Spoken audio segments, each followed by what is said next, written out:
Hello विद्यार्थियों, मैं सुमित मंगल उड़ान एकेडमी इंदुप्री भोपाल से। और आज हम लोग एक महान जो है ग्रंथ को, जिसे लूसेंट के नाम से जाना जाता है, सोचो सभी कॉम्पिटिटिव एग्जामों के विद्यार्थी इसको पढ़ते हैं, लेकिन इसको पढ़ते समय कई प्रकार की प्रॉब्लम क्रिएट होती है। कई लिंक हम इस पर नहीं बिठा पाते हैं या फिर कई लोगों को इसमें समझ में नहीं आता है। इसी को आधार बनाते हुए उड़ान एकेडमी एक महा सीरीज लेकर आ रही है, जिसके तहत इसमें लूसेंट की पूरी बुक अलग अलग टीचर के द्वारा अपने अपने सब्जेक्टों के आधार पर पढ़ाई जाएगी। और इसके तहत हिस्ट्री, ज्योग्राफी, पॉलिटी, इकोनॉमिक्स और मिसलेनियस और साइंस जैसे सब्जेक्ट इसमें पढ़ाए जाएंगे, जिसके तहत आप पूरी लूसेंट बुक उड़ान एकेडमी के माध्यम से पढ़ेंगे।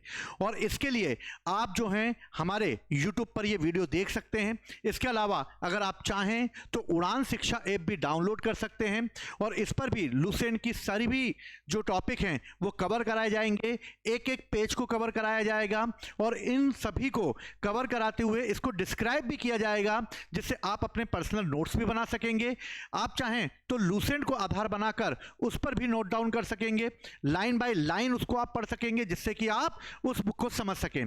इसके अलावा इंग्लिश मीडियम वाले भी लूसेंट को पढ़ पाएंगे, जिसकी वजह से जो समस्याएं उभर कर आती हैं उन समस्याओं को भी दूर किया जाएगा। तो चलिए हम लोग चालू करते हैं इस महा सीरीज को और इस तरीके से लूसेंट को बनाते हैं हम आसान, और इसके लिए हम लूसेंट की बुक को आधार बनाएंगे। तो विद्यार्थियों, इन समस्याओं का समाधान करने के लिए हम सभी को जो है वो इस लूसेंट में आने वाली जो भी प्रॉब्लम है, इस प्रॉब्लम को हम लोग दूर करते हैं और ये देखते हैं कि किस तरीके से ये जो बुक है उसमें क्या क्या टॉपिक दिए गए हैं और कैसे इनको किया जा सके। अगर देखा जाए तो लूसेंट में कई टॉपिकों को इस तरीके से दिया जाता है कि समझने में थोड़ी सी दिक्कत होती है। तो हम पहले पेज से ही इसको प्रारंभ करेंगे और इसके पहले पेज में ही भारत का इतिहास है।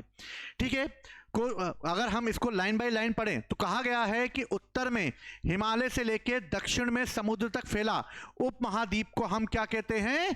भारतवर्ष कहते हैं। सबसे पहले हम भारत की बात करते हैं। भारत की अगर बात की जाए तो भारत के उत्तर में एक विशाल पर्वतमाला है और इस विशाल पर्वतमाला को हम हिमालय के नाम से जानते हैं।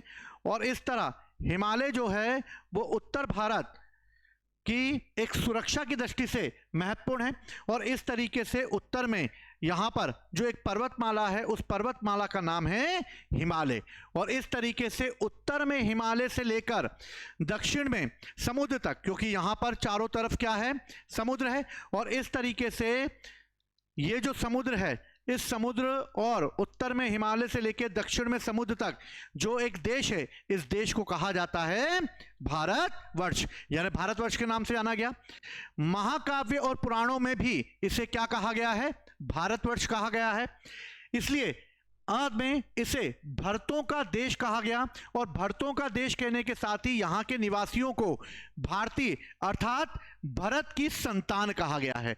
यानी कि अगर हम इसकी बात करें तो हमें यहां पर भारत के कई नाम मिलते हैं। अगर भारत के नामों की अगर बात की जाए तो भारत के नाम हमें क्या क्या मिलते हैं? चलिए, सबसे पहले हमें ये क्या मिला? भारत यानी भरतों का देश कहा जाता है। अगर देखा जाए तो एक पुराणों या फिर अन्य ग्रंथों के आधार पर हमें दुष्यंत और शकुंतला की कहानियों के आधार पर कई बार यह जानने को मिलता है कि यहां पर एक राजा हुए और उनका नाम था राजा भरत। और इन्हीं राजा भरत के नाम पर इनका नाम क्या पड़ गया? भारत पड़ गया। और इस तरीके से राजा भरत के नाम पर भारत नाम पड़ा है। दूसरी बात, ऋग्वैदिक काल और लेटर वैदिक काल में आते आते भरत नाम का एक कबीला मिला। और भरत नाम का जो एक कबीला है, इसी भरत नाम के कबीले के आधार पर जो है इसका नाम रखा गया है। और इस तरह उत्तर पश्चिम में रहने वाले लोगों का एक समूह है। और इस तरह उत्तर पश्चिम भारत में रहने वाले इन लोगों के समूह के आधार पर यहां जो एक कबीला था, इस कबीले का नाम था भरत। और इसी भरत कबीले के नाम पर भारत नाम पड़ा है। और इस तरीके से हमें दो नाम मिल गए, एक राजा भरत के नाम पर भारत और एक प्राचीन काल में कबीले के नाम पर जो कि ऋग्वैदिक काल में होता था उसके नाम पर इस कबीले का नाम के आधार पर भारत पड़ गया। ठीक है, यहां तक हम बात समझ गए हैं। प्राचीन भारतीय अपने देश को जम्बूद्वीप कहते थे, अर्थात जम्बू यानी जामुन के वृक्षों का द्वीप, क्योंकि भारत में अधिकांशतः जामुन पाए जाते थे, जामुनों की संख्या ज्यादा थी, इसलिए इसे जामुन का देश कहा गया। इसलिए ऋग्वैदिक काल में हमें एक कबीले के रूप में इसका नाम मिल गया, यानी भरत का नाम मिल गया एक कबीले के रूप में। दूसरा, जम्बूद्वीप का नाम मिल रहा है। जम्बूद्वीप जो मिल रहा है वो मिल रहा है हमें अशोक के अभिलेखों में, और अभिलेखों में जो नाम मिला है अशोक के, वो भारत के बारे में क्या मिला है? जम्बू द्वीप मिला है। क्लियर है? चलिए, अब भारत पर विदेशी आक्रमण हुए और विदेशी आक्रमणकारियों ने, ईरानी लोगों ने भारत पर आक्रमण किया, और ईरानी लोगों ने जब भारत पर आक्रमण किया तो आक्रमण करने के साथ ही उन्होंने सिंधु नदी को पार किया। जब ईरानी लोगों ने सिंधु नदी को पार किया तो ये सिंधु नदी से ही भारत का नाम जोड़ने लगे, और भारत का नाम जोड़ते हुए इन लोगों ने एक नाम रखा। जैसे अगर हम इस समय ईरानी यानी कि फारसी लोग, कौन? फारसी लोग, ये लोगों ने सिंधु नदी पार की, और सिंधु नदी को पार करते हुए इनकी ग्रामर में साको हा कहा जाता था, और जब साको हा कहा जाता था तो इसी वजह से सिंधु से क्या बन गया? हिंदू बन गया, और इस तरीके से हमारा नाम सिंधु से क्या हो गया? हिंदू हो गया, और सिंधु नदी से जोड़कर इसका नाम रखा गया, और सिंधु नदी ना कहते हुए उन्होंने इसको क्या कहा? हिंदू कहा, और आगे चलकर पूरे पश्चिम भारत में ये फैल गए, और इस तरह पूरे देश में एक नदी के नाम पर ही इसको जाने जाने लगा, और इस तरह भारत को हिंदू देश के नाम से जाना लगा। आगे चलकर यूनानी लोग आए, और यूनानियों ने इसे यूनानी लैंग्वेज में इंदे कहा, और इस तरीके से इंदे से इंडे बना, और इंडे से इंडिया बन गया, लेकिन ये बाद में है। इसलिए यूनानियों ने भारत को क्या कहा? तो यूनानी लोगों में सबसे पहले हुए हेरोडोरस, और हेरोडोरस जो है उसने सबसे पहले इसे इंडिया कहा। ठीक, इंडे से क्या बन गया? इंडिया बन गया, यूनानियों ने कहा। अरब लोग आए, और अरब लोगों ने इसे हिंद कहा, और इस तरह इसे अल हिंद के नाम से जाना, यानी कि अरब आक्रमणकारियों ने भारत पर सबसे पहले आक्रमण किया है, और अरब आक्रमणकारियों ने भारत पर सबसे पहले आक्रमण किया, इसलिए अरब लोगों ने इसे क्या कहा है? तो अरब लोगों ने इसे अल हिंद कहा है। ठीक है, तो भारत के कई नाम हमारे सामने आ रहे हैं, तो अरब के लोगों ने इसे क्या कहा? अल हिंद कहा। आगे चलकर तुर्की लोग आए, और तुर्की लोगों ने भारत पर शासन किया, जैसे मोहम्मद गजनवी, मोहम्मद गोरी, ये सब तुर्की लोग थे, और तुर्की लोगों ने जब आक्रमण किया तो इन्होंने भारत का नाम हिंदी भाषा बोले जाने की वजह से हिंदुस्तान कहा। क्या कहा? हिंदुस्तान कहा। हिंदुस्तान की जानकारी हमें सबसे पहले एक अभिलेख है जो कि शाहपुर फर्स्ट का है, जिसे सासनी अभिलेख के नाम से जाना जाता है, और सासनी अभिलेख जो है इसमें सबसे पहले जो है नस्त ए रुस्तम, और नस्त ए रुस्तम के नाम से जो सासनी अभिलेख है, इस सासनी अभिलेख में नश्क ए रुस्तम के नाम से हमें सबसे पहले यह जानकारी मिलती है कि भारत को हिंदुस्तान कहा गया। क्या कहा गया? भारत को हिंदुस्तान कहा गया, और यह करीबन 262 एडी का है, और 262 एडी में ससानी अभिलेख में सबसे पहले हमें इसकी जो जानकारी मिलती है वो जानकारी ये मिलती है कि इस समय इन अभिलेखों में इसे क्या कहा गया है? इसे हिंदुस्तान कहा गया है। क्या कहा गया है? हिंदुस्तान। तो इस आधार पर हमने भारत के कई नाम खोज निकाले। सबसे पहले राजा भरत के नाम पर इसका नाम भारत पड़ा, ऋग्वेद में भरत कबीले के नाम पर इसका नाम भारत पड़ा, अशोक में जामुन के पेड़ों की वजह से इसका नाम जम्बूद्वीप पड़ा। जब ईरानी भारत में आए, ईरानी यानी फारसी लोग, तो उन्होंने इसे सिंधु नदी के कारण इसका नामकरण किया। साको ये हा कहते थे, जिसकी वजह से सिंधु से बन गया हिंदू। इसके बाद यूनानी आए, यूनानियों ने इसे इंडे कहा, और सबसे पहले हेरोडोरस ने इसके लिए एक शब्द यूज किया जिसे कहा गया इंडिया। फिर अरब लोग आए और अरब लोगों ने इसे अल हिंद कहा। इसके बाद तुर्की आए और तुर्की लोगों ने इसे हिंदुस्तान कहा। हिंदुस्तान का अगर पहला अभिलेख की साक्ष्य जो है वो हमें सासनी अभिलेख में मिलता है, और सासनी अभिलेख में नश्क रुस्तम के नाम से जो शाहपुर फर्स्ट का है उसने इसे 262 में बनवाया था, और यहां पर हिंदुस्तान शब्द की जानकारी हमें सबसे पहले मिलती है। क्लियर है यहां तक? चलिए आगे बढ़ते हैं हम। आगे और क्या दिया हुआ है इसमें, ठीक। तो यूनानी लोग आए और यूनानी लोगों ने इसे इंदे कहा, और इंदे से ही क्या हो गया, ये मध्यकाल में आकर इसे हिंदुस्तान कहा गया। अभी मैंने आप लोगों को बताया फारसी शब्द हिंदू से बना हुआ है, और यूनानी भाषा में इंदे को आधार बनाते हुए अंग्रेजों ने इसका नाम क्या कहने लगे, इंडिया कहने लगे। इंडे से इंडिया हो गया, ठीक है। अब हमें भारतवर्ष के बारे में भी जानकारी मिलती है कि भारत को भारतवर्ष भी कहा गया है।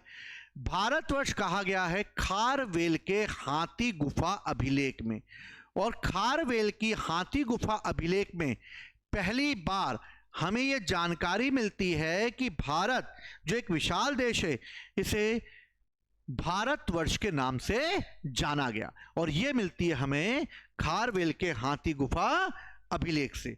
इसके बाद आने वाले समय में भारत को उत्तर में एक विशाल एरिया होने की वजह से एक और शब्द से जाना गया है, और वो शब्द है आर्यावर्त। किसके नाम से जाना गया है, आर्यावर्त के नाम से। और ये आर्यावर्त की जानकारी हमें मनुस्मृति से मिलती है, और मनुस्मृति के अलावा हमें राजशेखर की काव्य मीमांसा से भी हमें ये जानकारी मिलती है कि भारत का जो ऊपर का जो एरिया है इसे आर्यावर्त कहा गया है। अब आर्यावर्त किसको कहा जाता है, विंध्य की पर्वत श्रृंखला देश को उत्तर और दक्षिण के दो भागों में बांटती है, ठीक है। हम विंध्य पर्वत देखते हैं। विंध्य पर्वत इसे दो भागों में बांट रही है। कहां पर है विंध्य पर्वत? विंध्य पर्वत की अगर हम बात करते हैं तो विंध्य पर्वत जो है वो सतपुड़ा के ऊपर है, और सतपुड़ा के ऊपर होने की वजह से यानी यहां पर अगर देखें तो यहां पर विंध्य पर्वतमाला है, यानी ये विंध्य पर्वतमाला है, यहां सतपुड़ा पर्वतमाला है, और इस तरह इसके उत्तर का भाग इसे हम नॉर्थ इंडिया के नाम से जानते हैं, इसके नीचे का भाग इसे हम साउथ इंडिया के नाम से जानते हैं। यानी अगर देखा जाए तो नर्मदा नदी जो इन विंध्याचल और सतपुड़ा के बीच में बहती है, इसी नर्मदा नदी के उत्तर का भाग उत्तर भारत और दक्षिण का भाग दक्षिण भारत के नाम से जाना जाता है। यानी ये एक प्रकार के विभाजक को बनाती है, और इस तरीके से उत्तर में इंडो यूरोपियन परिवार की भाषाएं बोलने वालों को और दक्षिण में द्रविड़ परिवार की भाषा बोलने वालों का बहुमत होता है, ठीक है। तो उत्तर में इंडो यूरोपियन भाषा बोलने वाले लोग हैं और दक्षिण में द्रविड़ भाषा बोलने वाले लोग हैं, यानी द्रविड़ भाषा परिवार के बोलने वाले लोग हैं, ठीक है। उत्तर में हिमालय से लेकर दक्षिण में कन्याकुमारी, उत्तर में हिमालय से लेकर दक्षिण में कन्याकुमारी तक, पूर्व में ब्रह्मपुत्र घाटी से लेकर पश्चिम में सिंधु नदी तक। यहां पे ब्रह्मपुत्रा रिवर है, यानी ब्रह्मपुत्रा रिवर से लेकर यहां ब्रह्मपुत्रा रिवर है, यानी ब्रह्मपुत्रा रिवर से लेकर जो है उत्तर में हिमालय से दक्षिण में कन्याकुमारी, पूर्व में ब्रह्मपुत्र घाटी से लेकर पश्चिम में सिंधु नदी तक। यानी कि ये वाला एरिया जो है, यानी ये ब्रह्मपुत्रा रिवर, ये जो है सिंधु नदी हो गई, यहां पर सिंधु नदी, ये हो गई ब्रह्मपुत्रा रिवर, ये हो गया हिमालय, और नीचे यहां पर हो गया कन्याकुमारी। और इस तरीके से भारत को इस तरीके से डिवाइड किया गया है कि उत्तर में लेकर हिमालय से लेकर दक्षिण में कन्याकुमारी, पूर्व में ब्रह्मपुत्रा नदी से लेकर सिंधु नदी तक, जो ये एक देश है। इसी देश में शासन करने वाले या इसी देश में सिंधु नदी पार कर अपना राज्य स्थापित करने वाले राजे, यानी कि राजा महाराजा जो इस क्षेत्र पर शासन करेंगे वो कहलाएंगे चक्रवर्तीन। और इस तरीके से इस पूरे एम्पायर को चक्रवर्तीन कहा गया। क्लियर है? क्या कहा गया? चक्रवर्तीन कहा गया। इस प्रकार राजनीतिक एकता कम से कम 2 बार भारत में प्राप्त की गई है, यानी कि इस पूरे एम्पायर पर 2 बार ऐसा हुआ है कि बहुत बड़े एरिया पर कब्जा किया गया है, जो कि ईसा पूर्व 3वीं सदी में अशोक के समय अपने साम्राज्य को सुदूर दक्षिण तक फैला दिया, और अशोक के अभिलेख हमें कर्नाटक, तमिलनाडु तक मिलते हैं। और इसके बाद 14वीं सेंचुरी में समुद्रगुप्त की विजयों के द्वारा भी हमें गंगा घाटी से तमिल तक यानी दक्षिण तक यानी कांची के शासक विष्णुगुप्त तक पराजित करने की जानकारी मिलती है। और इस तरीके से उत्तर से दक्षिण तक अधिकार बना के रखा समुद्रगुप्त ने और उसके पहले अशोक ने, और इस तरह हमें चक्रवर्ती शासकों के बारे में जानकारी मिल रही है। क्लियर है? तो समझ में आया आप लोगों को कहां पर भारत को क्या कहा गया है। चलिए आगे देखते हैं हम लोग कि भारत की जनसंख्या आखिर किस जनजाति की है। यह दिया हुआ है। तो भारत में जो नस्लें हैं वो किन किन जाति की हैं। नस्लों की अगर बात की जाए तो यहां पर प्रोटो ऑस्ट्रेलाइड है, पैलियो मेडिटेरियन है, कॉकेसाइड है, निग्रोएट है और मंगोलायड है। अगर भारत में इन सभी जाति के लोग रहते हैं तो इन्हीं जाति के लोगों में सबसे जो प्राचीन हैं वो निग्रोएट कहलाते हैं। और इस समय निग्रोएट यानी भारत में सबसे पहले आके बस चुके हुए लोग जो हैं वो निग्रोएट जाति के, यानी कि ये सबसे प्राचीन हैं जो भारत में रह रहे थे। काकेशड वो हैं जो आर्य जाति के हैं, और मंगोलाइट वो हैं जो कि पर्वतीय क्षेत्रों में रहते हैं, उत्तर भारत में जैसे हिमाचल और उत्तराखंड वगैरह में। और इस तरह प्रोटो ऑस्ट्रेलाइट, पैलियो मेडिटेरियन, काकेसाइड जिसे हम नॉर्ड्रिक के नाम से भी जानते हैं, नॉर्ड्रिक भी कहते हैं, निगोयड हो गए, मंगोलायड हो गए, ये सारी जातियां यहाँ पे पाई जाती हैं। भारत के इतिहास के अध्ययन की सुविधा के अनुसार इसे 3 भागों में बांटा गया है, जैसे प्राचीन भारत, मध्यकालीन भारत और आधुनिक भारत। और इस तरह इतिहास को 3 भागों में बांटने का काम किया है सबसे पहले क्रिस्टोफ सेलारियस ने, और क्रिस्टोफ सेलारियस ने इसे 3 भागों में डिवाइड किया। ठीक है, भारत का इतिहास कितने भागों में डिवाइड कर दिया गया आगे चलकर? 3 पार्टों में। पहला प्राचीन, ठीक है, एंशियंट हो गया। सेकेंड मिडिवल, मध्यकालीन हो गया, ठीक है। थर्ड आधुनिक यानी कि मॉडर्न हो गया। अब इसकी बात करते हैं कब से। तो प्राचीन भारत जो है वो पाषाण काल, जब मनुष्य आदि मानव का जीवन जी रहा था तब से प्रारंभ होगा, और तब से प्रारंभ होकर ये तब तक चलेगा जब तक भारत में इस्लाम सत्ता स्थापित ना हो जाए। इसलिए एंशियंट हिस्ट्री को हम स्टोन एज से लेकर 1206 तक देखते हैं। 1206 तक क्यों देखते हैं? क्योंकि 1206 में सल्तनत स्थापित होगी, कुतुबुद्दीन ऐबक के द्वारा सल्तनत वंश की स्थापना की जाएगी, यानी कि गुलाम वंश की स्थापना होगी। और 1206 से लेकर 1226 तक जो है मिडिवल एज चलेगा, इसमें सल्तनत काल तक चलेगा। ये सल्तनत काल को आगे इसे 1526 से लेकर हम 1857 तक ले जाएंगे। क्यों 1857 तक ले जाएंगे? क्योंकि ये मुगल वंश का समय है, ये दिल्ली सल्तनत का समय है, इसलिए मध्यकाल को 2 भागों में डिवाइड कर दिया जाएगा, एक दिल्ली सल्तनत और एक मुगल एम्पायर। अब आधुनिक भारत की हम बात करते हैं। आधुनिक भारत को 1857 से लेकर 1947 तक, यानी भारत की आजादी तक, और इस तरीके से हम इसे 3 पार्ट में डिवाइड करके देखते हैं। लेकिन मिडिवल में ही यूरोपीय कंपनियों का आगमन हो जाएगा, यूरोपीय कंपनियां भारत में आ जाएंगी और अपना राज्य स्थापित करेंगी। क्लियर? तो इस तरीके से हम इसे 3 भाग में डिवाइड कर सकते हैं, जिसे किसने किया है? क्रिस्टोफ सेलारियस ने किया है। चलिए अब हम प्राचीन भारत को जानते हैं आखिर क्या है। देखिए, प्राचीन भारत की अगर बात की जाए तो प्राचीन भारत को जानने के लिए हमारे पास जो है कई प्रकार की जानकारियां हैं, क्योंकि इतिहास जब भी लिखा जाता है तो वो किसी ना किसी स्रोतों के आधार पर लिखा जाएगा। स्रोत हमारे पास 2 ही प्रकार के हो सकते हैं, एक हो सकता है साहित्यिक स्रोत और एक हो सकते हैं हमारे पास पुरातात्विक स्रोत। साहित्यिक यानी कि लिटरेचर, पुरातात्विक यानी कि आर्कियोलॉजिकल एविडेंस।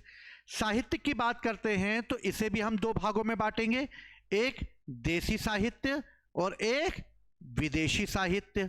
ठीक, जो विदेशी भारत में आए उन्होंने जो लिखा उसके आधार पर, और जो भारत में रहने वाले देसी लोग हैं यानी कि जो भारत के विद्वान थे उनके द्वारा लिखे गए ग्रंथ। आर्कियोलॉजिकल में हम उन स्मारकों को ले सकते हैं, हम उन इमारतों या भवनों को ले सकते हैं, हम सिक्कों को ले सकते हैं, या फिर हम उन किलों को या फिर अन्य चीज़ों को साधन बना सकते हैं, या कुछ ऐसे जो कि समाप्त हो गए हैं, खंडर के रूप में हैं, और इस तरह इसको भी आधार बनाकर हम वहां पर उस समय का इतिहास जान सकते हैं। लेकिन इतिहास को जानने के लिए अगर देखा जाए तो 4 मुख्य स्रोतों में बांटा गया है। धर्म ग्रंथ, जो हमारे धर्म ग्रंथ हैं, ऋग्वेद, यजुर्वेद, सामवेद, अथर्ववेद, ब्राह्मण, आरण्यक, उपनिषद, ये धर्म ग्रंथ हो गए। ऐतिहासिक ग्रंथ, जो इतिहास की गाथा बताते हैं, जैसे अगर देखा जाए तो चाणक्य का अर्थशास्त्र हो गया, विशाखादत्त की मुद्रा राक्षस हो गया, देवी चंद्रगुप्तम हो गया। आगे चलकर बहुत सारे उपन्यास जो है लिखे गए हैं, जैसे आर्यभट्ट ने भी, वरामीर ने भी, कई ने गणित पर पुस्तकें लिखी हैं। इसका जो देखा जाए तो बहुत सारे जो हैं, चरक हो गई, चरक संहिता लिखी है, वो सब ऐतिहासिक ग्रंथों में आएंगे। आगे चलकर बाण भट्ट की हर्षचरित हो गई, है ना। ये विदेशियों का विवरण, जैसे हेरोडोरस हो गया, मेगास्थनीज हो गया, डायोडोरस हो गया, इनके बारे में बताते हैं। और एक है पुरातात्विक संबंध, जो कि हम पुरातात्विक स्थानों पर देखते हैं और इसके आधार पर हम स्त्रोतों का पता करते हैं। धर्म ग्रंथ और ऐतिहासिक ग्रंथों से मिलने वाली जो महत्वपूर्ण जानकारी है वो क्या है? तो भारत का सबसे प्राचीन धर्म ग्रंथ है वेद। ठीक है, प्राचीन ग्रंथ क्या है? वेद। वेद को संकलन किया महर्षि कृष्ण द्वैपायन, जिसे हम वेद व्यास के नाम से जानते हैं। यानी महर्षि कृष्ण द्वैपायन के द्वारा वेद व्यास, जिनको कहा जाता है, उन्होंने वेदों को पहली बार व्यवस्थित किया। वेद वो हैं जो ऋषि मुनियों के द्वारा लोगों को बताए गए, उन ऋषि मुनियों के द्वारा जो अपने अमूल्य वाणी दी गई है, उसी वाणी को व्यवस्थित करके लिखने का काम किया कृष्ण द्वैपायन यानी वेद व्यास ने, और इसी वाणी को आधार बनाकर बनाए गए हमारे वेद। इस तरह वेद वासुदेव कुटुंबकम के उपदेश देता है, और भारतीय परंपरा में वेदों को नित्य और अपौरुष माना गया है। नित्य यानी समय हमेशा विद्यमान रहेंगे, अपौरुष यानी पुरुषों के द्वारा नहीं लिखे गए हैं। ठीक है, ये महान कृतियां हैं जो कि लिखी गई हैं, और इस तरह अपौरुष यानी कि पुरुषों के द्वारा नहीं लिखे गए। वेदों को 4 भागों में बांटा गया, ऋग्वेद, यजुर्वेद, सामवेद और अथर्ववेद, और इन चारों वेदों को मिलाकर कहा गया संहिता। और इस तरीके से ऋग्वेद, यजुर्वेद, सामवेद और अथर्ववेद, इन चारों वेदों को संहिता के नाम से जाना गया। ठीक है, समझ में आया ये पहला पेज आप लोगों को? चलिए आंसर जरूर दीजिएगा, समझ में आया कि नहीं आया आपको? ठीक, चलिए अब आते हैं हम ऋग्वेद पर। ऋग्वेद की अगर बात की जाए तो ये ऋचाओं के क्रमबद्ध ज्ञान के संग्रह को कहा जाता है। ऋचाएं मतलब रचनाएं, और रचनाएं यानी कि जो कि श्लोकों के माध्यम से लिखी गई हैं, और इस तरह इन्हें एक क्रमबद्ध रूप से लिखा गया है, और इसमें जो ज्ञान की बातें दी गई हैं, उन्हीं ज्ञान की बातों को ऋग्वेद कहा गया। और इस तरह वेदों में सबसे प्राचीन वेद कौन सा हो गया? वेदों में सबसे प्राचीन वेद ऋग्वेद हो गया। यानी ये पहले नंबर पर लिखा गया वेद है, जो कि संभवतः ऋग्वेदिक काल में लिखा गया है। अब इसे हम 10 मंडल में बांटते हैं और 1028 सूक्त में बांटते हैं, जिसमें से 11 सूक्त जो हैं वो बालिक हिल से ले गए हैं। ठीक है, देख लेते हैं हम इसको। ठीक है, तो 10 मंडल हैं। 10 मंडल जो हैं वो अलग अलग ऋषियों के द्वारा लिखे गए हैं, इसको हम देखते हैं, जिसमें दूसरा और 7वां जो है वो सबसे प्राचीन है, पहला और 10वां जो है वो सबसे नया है। ठीक है, तो दूसरा और 7वां सबसे प्राचीन है, ये 10 मंडल में बटा है। इस मंडल में कितने सूक्त हैं? तो 1028 सूक्त हैं। इनको 2 भागों में बांटा गया है। ठीक है, पहला, इसमें से 11 जो हैं उन्हें बाल खिल्य की कैटेगरी में रखा गया है। ठीक है, यानी बाल्य खिल्य की कैटेगरी में रखा गया है, और बाकी जो हैं वो साकल की कैटेगरी में रखा गया है।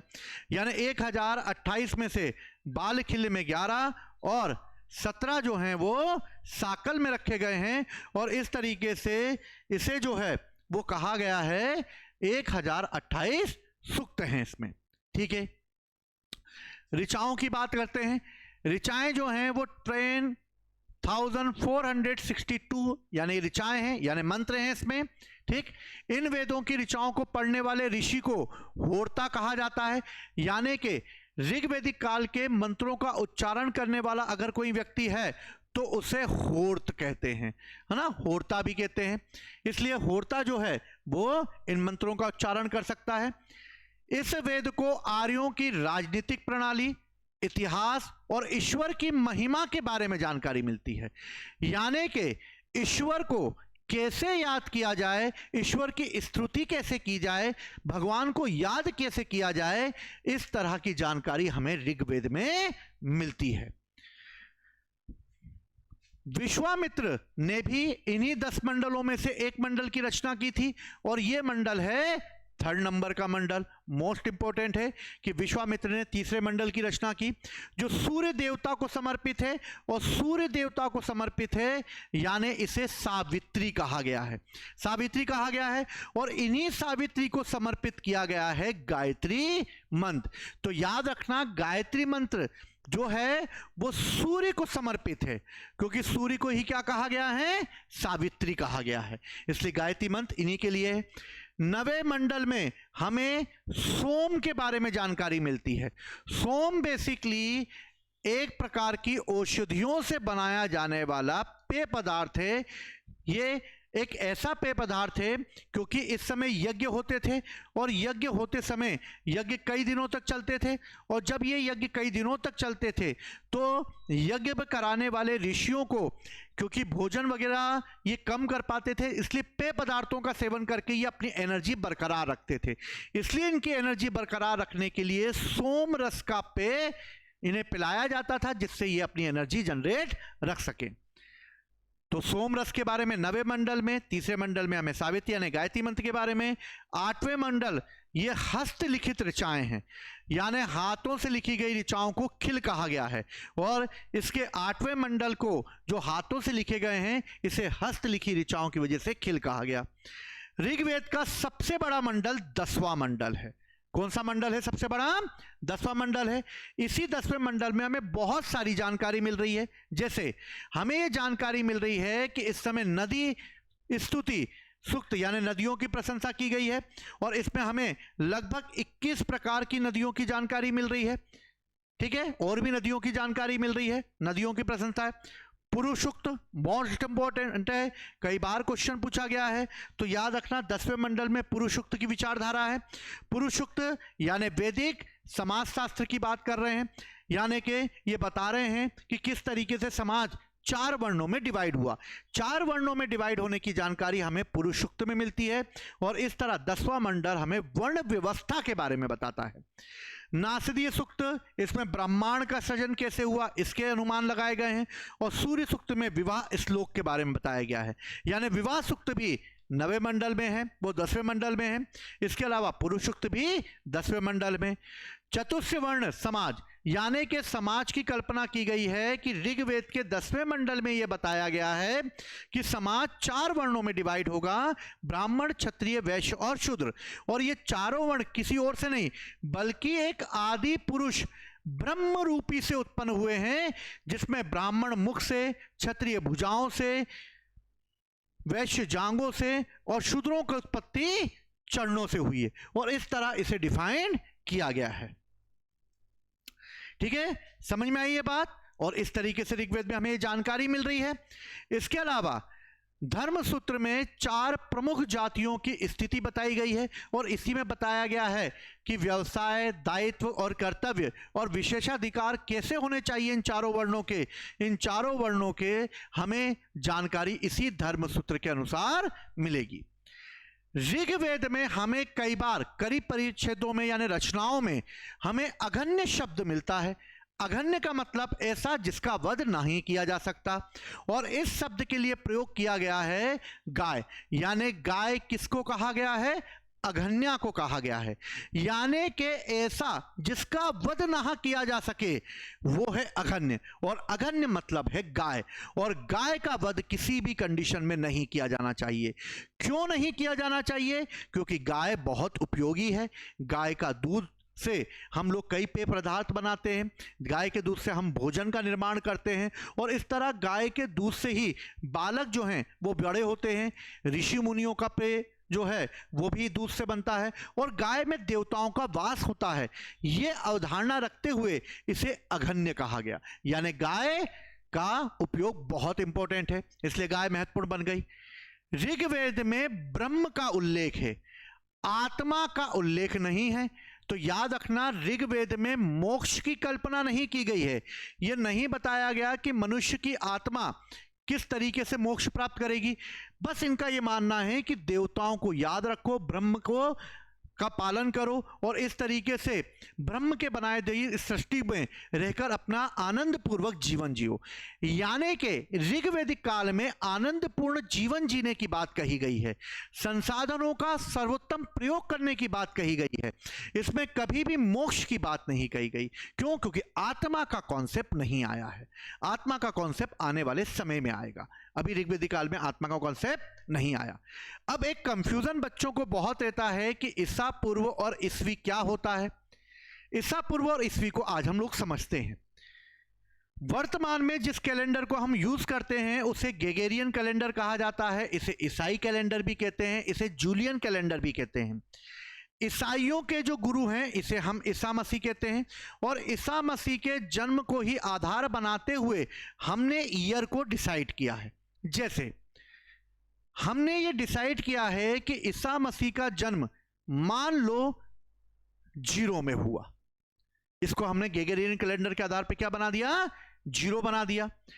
यानी ईसा मसीह के जन्म को आधार बनाते हुए हमने ये किया कि ईसा मसीह का जन्म 0 में हुआ है, यानी ईसा मसीह के पहले भी कुछ घटनाएं हुई हैं और ईसा मसीह के बाद भी कुछ घटनाएं हुई हैं। अगर ईसा मसीह के पहले कुछ घटनाएं हुई हैं तो इन घटनाओं को हमने बीसी यानी कि before the birth of Jesus Christ कहा, यानी बीसी यानी बिफोर ऑफ क्राइस्ट कहा, यानी कि जन्म के पहले के समय की घटनाओं को हमने बीसी कहा, ठीक है। और जन्म के बाद की घटनाओं को हमने एडी यानी एनोम डोमिनी कहा। इसी को हमने हिंदी में ईसा पूर्व कहा और इसी को हमने ईस्वी कहा। इसके लिए हम सिंबल ई डॉट लगा देते हैं, ईसा पूर्व में ई डॉट पू डॉट लगा देते हैं। गिनती उल्टी दिशा में होगी। उल्टी दिशा में कैसे होगी? 0 के पहले भी कोई वर्ष रहे होंगे, तो 0 के पहले अगर कोई वर्ष रहे होंगे, जैसे मान लो 0 के पहले कोई वंश, यानी कि 1 वर्ष, 2 वर्ष, 3 वर्ष, 4 वर्ष, और मान लो मैं ये हड़प्पा सभ्यता की ओर ले जाता हूं या हड़प्पा सिविलाइजेशन की ओर ले जाता हूं। अगर मैं हड़प्पा सिविलाइजेशन की ओर ले गया तो मान लो यहां पर हड़प्पा सभ्यता आ गई। क्या आ गई? हड़प्पा सभ्यता आ गई। मान लो यहां पर अगर ये हड़प्पा सभ्यता आ गई है और हड़प्पा सभ्यता का टाइम है 2350 बीसी, यानी ईसा मसीह के जन्म के 2350 वर्ष पहले हड़प्पा सभ्यता अस्तित्व में आ चुकी थी। यानी कि हम इसे इस क्रम में ले जाएंगे, यानी कि इसके बाद हड़प्पा के बाद वैदिक, वैदिक के बाद महाजनपद, महाजनपद के समय में ही बौद्ध धर्म और बौद्ध धर्म के बाद ही एडी प्रारंभ होगा। यानी कि 0 के पहले की जो भी घटना है उसको बीसी, इसलिए हड़प्पा को 2350 के नाम से जाना जाएगा। ईसा पूर्व में वर्षों की उल्टी गिनती होती है। जैसे महात्मा बुद्ध का जन्म 563 बीसी में हुआ था, मृत्यु 483 बीसी में हुई थी। यानी कि अगर हम 1 2 3 4 करते हुए पीछे जाएंगे तो यहां पर जैसे ही हम 563 बीसी में पहुंचेंगे तो यहां पर महात्मा बुद्ध का जन्म हो जाएगा, ठीक है। और फिर 483 में मृत्यु हो जाएगी, यानी कि जब हम यहां बढ़ेंगे तो 483 हो जाएगा और यहां पर उनकी मृत्यु हो जाएगी, यानी कि आगे बढ़ते जाएंगे, घटते जाएगी। ईसा मसीह के जन्म की तिथि को आरंभ मानते हुए इसी ईस्वी सन कहा गया और इसी के आधार पर जो है वो बीसी और एडी प्रारंभ हुआ। अब ईसा मसीह के जन्म को 0 मानते हुए हमने इसकी गणना करेंगे और गणना करते हुए हम सबसे पहले ये डिसाइड करेंगे कि ईसा मसीह के जन्म को आधार बनाया। ईसा मसीह के जन्म को आधार बना के उनके पहले की घटना बीसी, बाद की घटना एडी, ठीक है। अब एडी के बाद हम आगे जाएंगे तो 1 2 3 ऐसे करते हुए आ जाएंगे। अभी क्या चल रहा है? मान लो 2025-26 चल रहा है, 2025-26 चल रहा है, ना मान लो 2025 चल रहा है। यानी कि एडी में है, यानी कि ईसा मसीह को जन्म लिए हुए 2025 वर्ष हो चुके हैं और इसे हम ईस्वी में रखेंगे। समझ में आई यह बात आप लोगों को? चलिए, एडी हमें एनोम डोमिनी कहा जाता है। विंसेंट आर्थर स्मिथ ने प्राचीन भारत का पहला सुव्यवस्थित इतिहास लिखने का प्रयास किया और इसे अर्ली हिस्ट्री ऑफ इंडिया 1904 में तैयार किया गया।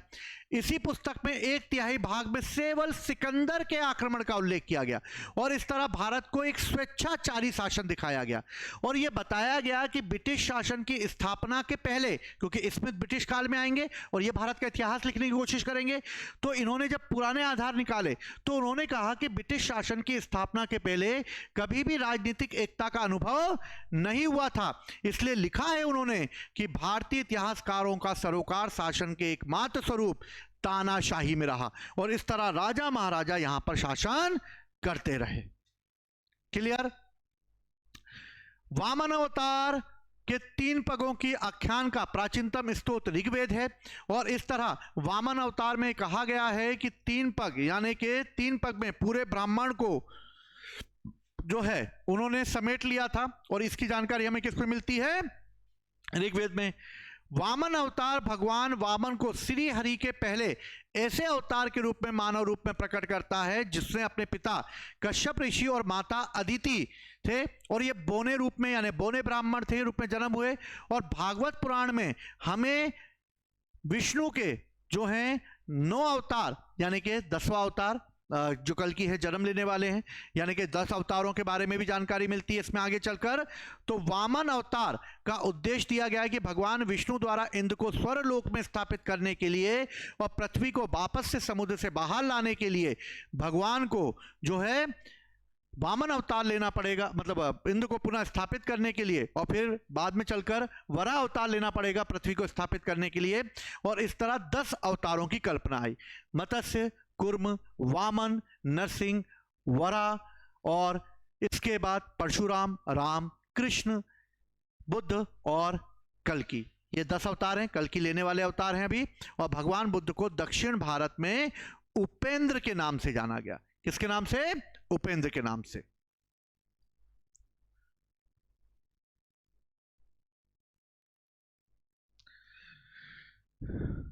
ऋग्वेद में इंद्र के लिए 250 और अग्नि के लिए जो हैं 250 और अग्नि के लिए 200 मंत्र हैं। कई बार एग्जाम में पूछे गए हैं, याद रखिएगा। प्राचीन भारत में साधन के रूप में वैदिक साहित्य में ऋग्वेद के बाद अगर किसी का स्थान आता है तो वो आता है शतपथ ब्राह्मण का। यूनेस्को ने Pune Bhandarkar oriental research institute के संरक्षिका में ऋग्वेद की 30 पांडुलिपियों को वर्ष 2007 में memory of the world register में शामिल किया गया है। अगला वेद है यजुर्वेद। यजुर्वेद की बात की जाए तो सस्वर पाठ के लिए, यानी मंत्रों का उच्चारण करने और बलि के समय अनुपालन करने के लिए जो नियम बताए गए हैं, यानी मंत्रों का जो उच्चारण करने को बताया गया है, वो बताया गया है यजुर्वेद में। और यजुर्वेद में यह बताया गया है कि किस तरीके से मंत्रों का उच्चारण करते हुए हम यज्ञ कर सकते हैं। और इससे यज्ञ को करने वाला जो ब्राह्मण है उसे अधर्व्यु कहा गया है।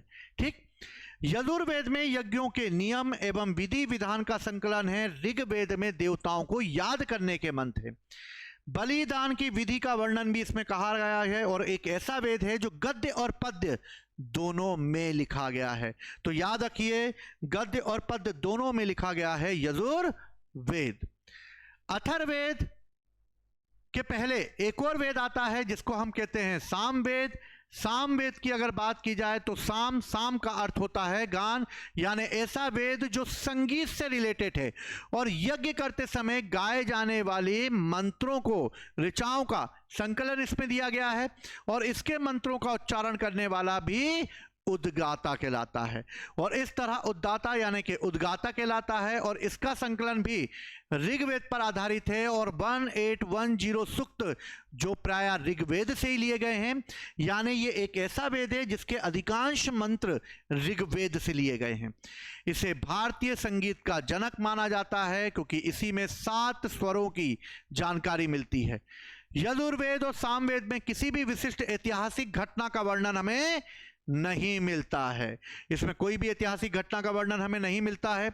तो ऋग्वेद के मंत्रों का उच्चारण करने वाला होर्ता, यजुर्वेद के मंत्रों का उच्चारण करने वाला अथर्वयु और सामवेद के मंत्रों का उच्चारण करने वाले को उद्गाता कहते हैं। इसी प्रकार से अथर्ववेद के मंत्रों का उच्चारण करने वाले को ब्रह्मा कहते हैं। इस तरह अथर्ववेद यानी अथर्वा ऋषि के द्वारा रचित इस वेद को, जिसमें टोटल कितने कांड हैं? 20 कांड हैं, 36 अपराठक हैं और 731 सूक्त हैं और लगभग 5987 मंत्र दिए गए हैं। इसे ब्रह्मवेद इसलिए कहा जाता है क्योंकि ब्रह्मा नामक ऋषि ने इसे दृष्ट मंत्रों का संकलन और यज्ञ कर्म में ब्रह्मत्व प्रतिपादन किया था, इसलिए इसका नाम ब्रह्मवेद पड़ा। यह सबसे नया वेद है, यानी सबसे बाद में लिखा गया है, सबसे लोकप्रिय वेद है ये, इसलिए इसे ब्रह्मवेद कहा गया। अथर्ववेद को अथर्वा गिरीश वेद यानी कि ऋषि अंगिरस के द्वारा दूसरे दृष्टांत में लिखा गया। भीष्म वेद यानी औषधियों से भरपूर है, यानी औषधियों की जानकारी है। क्षेत्रवेद यानी स्वराज की रक्षा करने के लिए राजकर्म के सिद्धांत हैं और इस तरीके से इसे कई नामों से जाना जाता है। अथर्ववेद में ही पहली बार धर्म, अर्थ, काम, मोक्ष यानी 4 पुरुषार्थों की जानकारी मिलती है और इन्हीं चारों पुरुषार्थों के बारे में ये जानकारी मिलती है कि मनुष्य को अपने जीवन में 4 पुरुषार्थ करने चाहिए और धर्म, अर्थ, काम, मोक्ष की जानकारी हमें मिलती है। अथर्ववेद में पृथ्वी सूक्त यानी अथर्ववेद का प्रतिनिधि सूक्त के रूप में कहा गया है और इसी को 12वें कांड के रूप में रखा गया है। इसी पृथ्वी सूक्त में हमें राष्ट्रीय भावना का भी जानकारी मिलती है। इस वेद में सभी पक्षों, गृह निर्माण, कृषि की उन्नति, व्यापारिक मार्गों, रोग, समन्वय, विवाह, प्रणय गीत, राजभक्ति, राजा का चुनाव, वनस्पति, औषधियां, श्राप, वशीकरण, प्रायश्चित, मातृभूमि, महामत्य और विवरण मिलता है। यानी कि इसी में हमें औषधि और जादू टोने की जानकारी भी मिलती है। अथर्ववेद में परीक्षित को कुरुओं का राजा बताया गया है और कुरुओं को इस समय एक समृद्ध क्षेत्र के रूप में दिखाया गया है जो संभवतः दिल्ली और हरियाणा के आसपास का एरिया है, इसलिए इसे कुरुक्षेत्र कहा गया है। इसमें सभा और समिति को प्रजापति की 2 पुत्रियां कहा गया है। तो याद रखना, यह क्वेश्चन कई बार आया है कि किसे सभा और समिति की 2 पुत्रियां कहा गया है। तो अथर्ववेद को सभा और समिति की 2 पुत्रियां कहा गया है। वेदों की कई शाखाएं हैं और वैदिक अध्ययन और व्याख्यान से जुड़े दृष्टिकोणों का इसमें हमें प्रतिनिधि मिलता है। यानी वेदों की कई शाखाएं इसमें शामिल की गई हैं। शाकाल शाखा जो ऋग्वेद से जुड़ी हुई है, यानी वेदों की कई शाखाएं हैं जिसमें शाकाल ऋग्वेद से जुड़ी हुई है और बालखिल्य और शाकल, इन्हीं दोनों को मैंने स्टार्टिंग में बताया था आप लोगों को, इसलिए शाकल जो है वो एक जीवित शाखा के रूप में है और वेदों की इसी शाखा को हम ऋग्वेद में शाकल कहते हैं। तो ऋग्वेद की कौन सी शाखा हो गई? शाकल शाखा हो गई। ठीक है, चलो ठीक है, ऋग्वेद से जुड़ी हुई है, एकमात्र जीवित शाखा के रूप में जानते हैं हम इसको क्योंकि उपलब्ध है में। यजुर्वेद को 2 भागों में बांटा जाता है, शुल्क यजुर्वेद और कृष्ण यजुर्वेद। अब इन दोनों की भी कई शाखाएं हैं, जैसे माध्यनंदिनी और कान्व शुक्ल यजुर्वेद से हैं, वाजस्नेयी संहिता की ही शाखाओं के रूप में स्थापित हैं। कृष्ण यजुर्वेद से जुड़ी है काठक, कांस्टिल्ड, मैत्राणी और तैत्रीय। यानी यजुर्वेद को 2 भागों में बांटा गया, शुल्क यजुर्वेद और कृष्ण यजुर्वेद। शुल्क यजुर्वेद को ही कण्व या मध्यनंदिनी कहा जाता है, शुल्क यजुर्वेद को ही वाजस्नेय संहिता के रूप में भी जाना जाता है। इसी तरह कृष्ण यजुर्वेद से जुड़ी हुई है काठक, कांस्टिल और मैत्राणी और तैत्राणी संहिता। इसके अलावा सामवेद में कोथुम, रमणीय, जैमिनीय, तलवकार आगे सामवेद की शाखाएं हैं और अथर्ववेद की सबसे ज्यादा 9 शाखाएं हैं जिसमें पेंपलाद, तोद, मोद, सोनक, जाजल, जलद, ब्रह्मवद, देवदश और चारण वेद है। लेकिन इसमें से सबसे महत्वपूर्ण है सोनक और सोनक में ही हमें बहुत सारी इंफॉर्मेशन मिलती है। पेपलाद संहिता भी उपलब्ध है लेकिन ये अपूर्ण रूप में है और इसके अतिरिक्त और अन्य कोई शाखा अभी संहिता के रूप में उपलब्ध नहीं है। और इस तरीके से वेदों में सबसे पुराना वेद है ऋग्वेद और सबसे नया वेद है अथर्ववेद। ठीक है विद्यार्थियों, तो इस तरीके से हमने इसका अध्ययन किया। आशा करता हूं आप लोगों को समझ में आया होगा। अगर कहीं पे डाउट लगता है तो आप पूछ सकते हैं, ठीक है। और इस तरीके से आगे भी मैं आप लोगों से जुड़ा रहूंगा और इसी तरीके से लूसेंट का अध्ययन हम लोग करते रहेंगे। जय हिंद, जय भारत।